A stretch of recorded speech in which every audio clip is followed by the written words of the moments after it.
И всем привет, дорогие друзья, с вами Вет. И сегодня я хотел бы поговорить о плейсах Роблокса, которые очень и очень качественные, но имеют маленький онлайн. И вы спросите, как же я буду о них говорить? Да, крайне просто, я сделал их не топ. Ну а если конкретнее, топ-10 игр Роблокса, которые не заслуживают такого маленького онлайна. Не заслуживают не в плане то, что они даже такого онлайна не заслуживают, а не заслуживают в плане того, что... Короче, вы поняли меня. Ладно, давайте уже начинать. Project Smash. Это самый незаурядный, самый обычный Battleground с персонажиками. Но эта игра получает личный от меня респект, потому что в ней есть человек-казино, у которого в способностях буквально слот-машина. Если это Battleground, значит он должен быть похож на другие Battleground. В принципе так и есть, но есть одно но.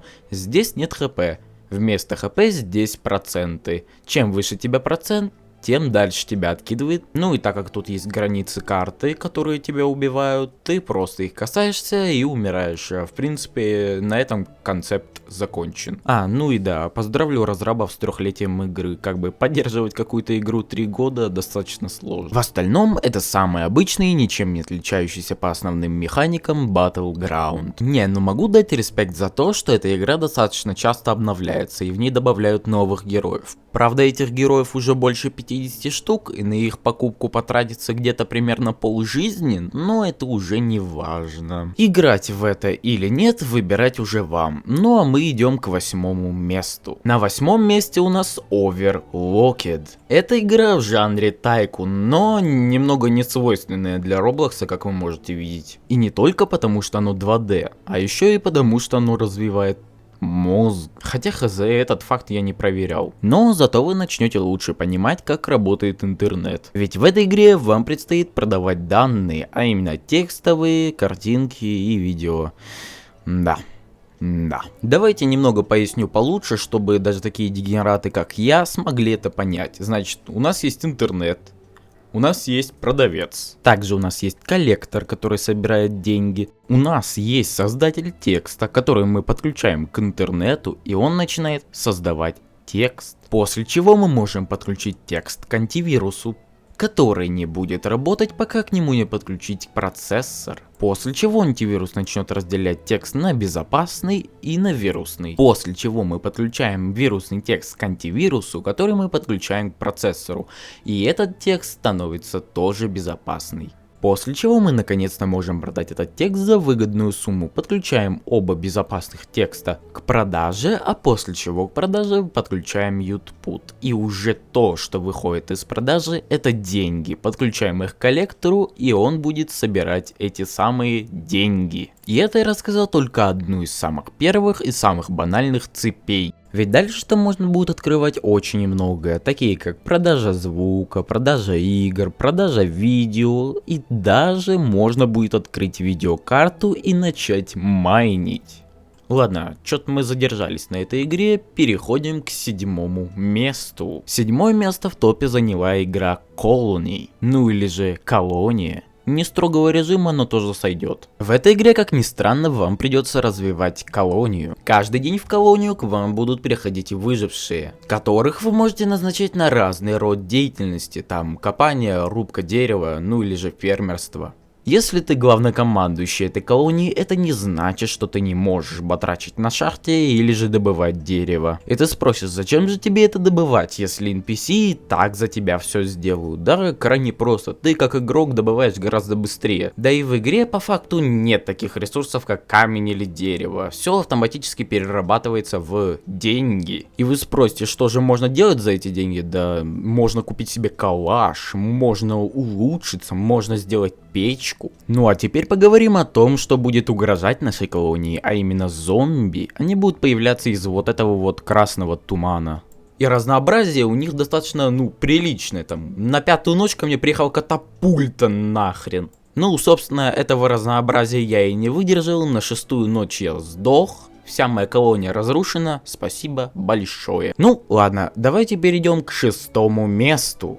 На шестом месте расположилась игра под названием No More Time, ну или же Больше Нет Времени. Игра представляет из себя раннер, в котором есть разные персонажи, которые в свою очередь имеют разные способности, разную скорость бега и разное количество хп. Задача игры да более проста, вам нужно добежать до самого конца за определенный промежуток времени, если быть конкретнее, за 120 секунд. И в это время вас будет преследовать, в общем-то и сами узнаете, что вас будет преследовать, если захотите в это сыграть. Также отдельный респект за то, что в этой игре есть человек-казино, у которого в способностях есть ролл, и с 1% шансом вы можете выбить джекпот. Чтобы вы знали, это автоматическая победа, потому что вам дается 777 хп, а также максимально доступная в игре скорость. Также я расскажу немного про других персонажей. К примеру, есть персонаж Вы Сами. Его особенность в том, что он может подняться целых 2 раза за раунд, без помощи союзника.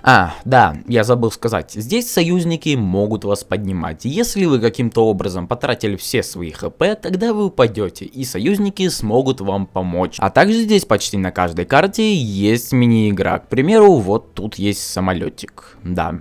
Ну а вообще игра находится в альфа-версии, и контента там, ну не то чтобы много, часов на 5. Ну а теперь переходим к пятерке лидеров. О них будет больше всего информации, а также они будут более качественными. Ну а на пятом месте у нас игра под названием Unity Tag Game, ну или же безымянная игра с тегами. Эта игра в основе своей является симулятором паркура, в которой вам нужно будет выполнять определенные действия в зависимости от того, какую мини-игру вы выбрали игроки на голосовании. К примеру, если игроки выбрали режим инфекции, один становится зараженным, а остальные выжившими. Как ни странно, выжившим надо выжить, а зараженному нужно абсолютно всех заразить. Если зараженный заразит другого игрока, тогда он тоже станет зараженным, но более слабым, чем нулевой зараженный. Ну или, к примеру, режим заморозки, где 10 игроков становятся замороженными, а остальные выжившие. Замороженные могут замораживать выживших, тем самым останавливая их, и через некоторое время они станут подмороженными. Ну а то есть более слабыми, чем изначальные замороженные игроки. Но также выжившие могут помогать своим товарищам, а именно размораживать их, и после этого они спокойно могут уйти, потому что некоторое время после разморозки заморозить снова нельзя. В этой игре есть еще очень и очень много мини-игр, а также охренительный паркур.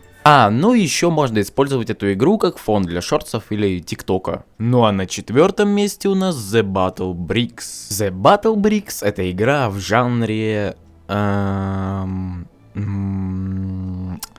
Точно! Вспомнил! Геометрия.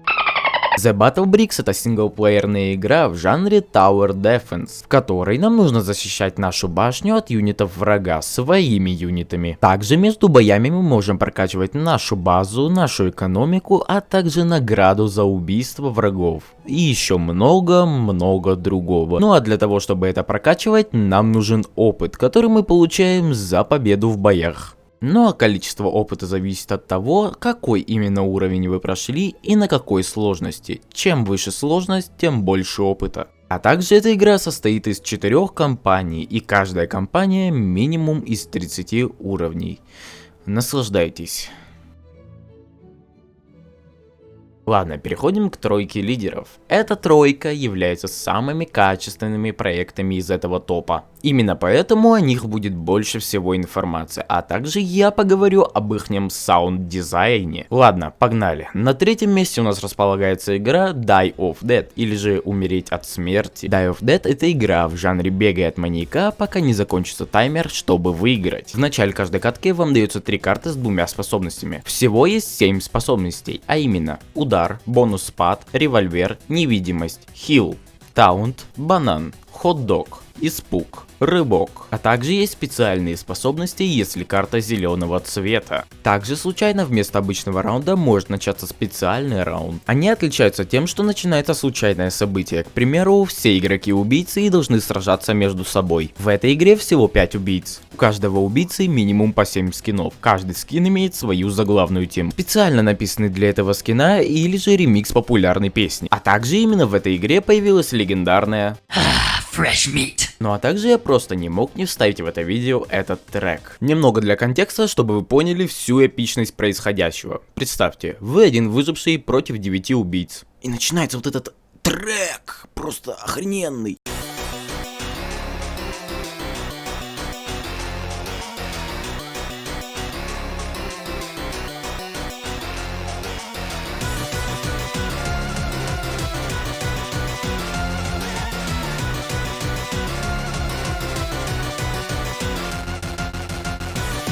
Ну и в принципе все. Это все, что я хотел рассказать про эту игру. Двигаемся дальше по нашему топу. На втором месте у нас располагается игра Oaklands, или же Дубовые земли. Oaklands — это игра в жанре... А в каком жанре?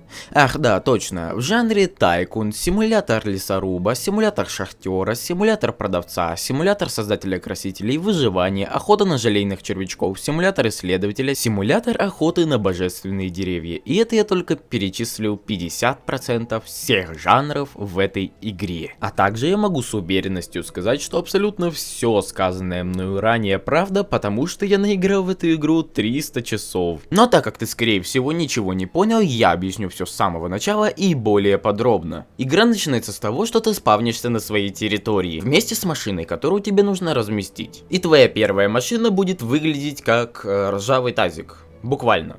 И твоей первой задачей будет нарубить дерево, после чего и напилить. Сложить это все в машину и продать.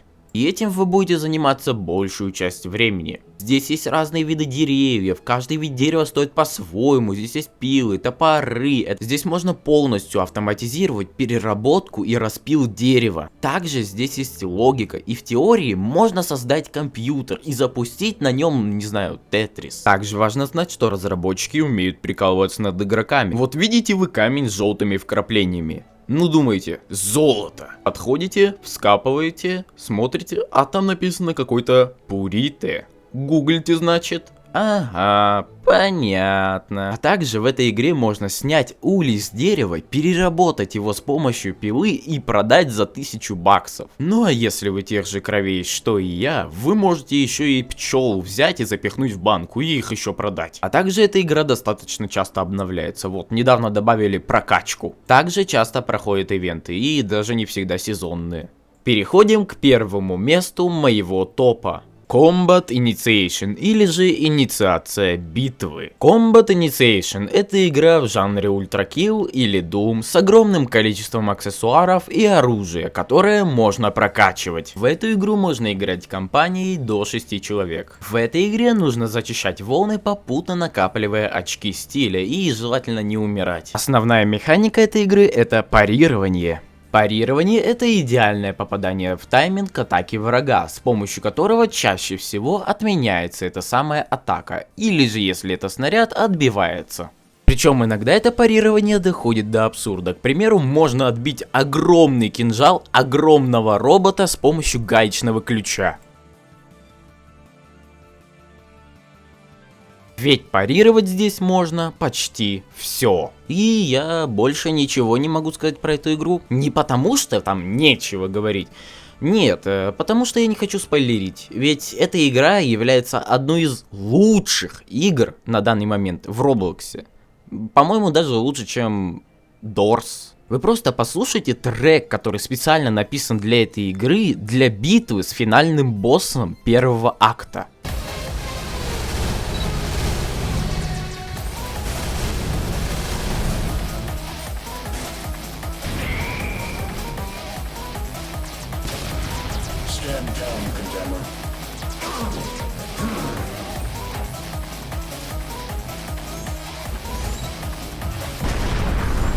Напоминаю, этот трек написан чисто для битвы с этим боссом.